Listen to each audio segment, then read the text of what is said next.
తెలంగాణ కొంగు బంగారం మేడారం జనజాతరగా మారింది. వనదేవతలైన సమ్మక్క సారాలమ్మ గద్దెలు ఆలయ ప్రాంగణాన్ని ముఖ్యమంత్రి రేవంత్ రెడ్డి పునఃప్రారంభించారు. ఈ సందర్భంగా గద్దెల వద్ద పైలాన్ను ఆవిష్కరించిన సీఎం అనంతరం వనదేవతలకు ముఖ్యమంత్రి రేవంత్ రెడ్డి సతీ సమేతంగా ప్రత్యేక పూజలు నిర్వహించారు.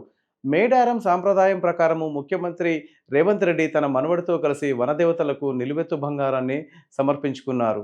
బంగారము 68 కేజీల బెల్లాన్ని వనదేవతలకు భక్తితో సమర్పించుకున్న ముఖ్యమంత్రి రేవంత్ రెడ్డి కుటుంబ సమేతంగా హాజరైన సీఎం వనదేవతల గద్దెల వద్ద భక్తి శ్రద్ధలతో ప్రత్యేక పూజలు చేశారు.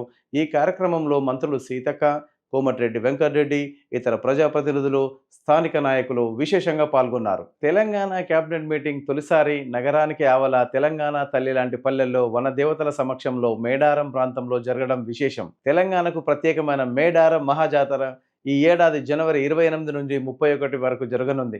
అందులో భాగంగానే అత్యంత వేగంగా అభివృద్ధి పనులు చకచకా జరిగిపోయాయి.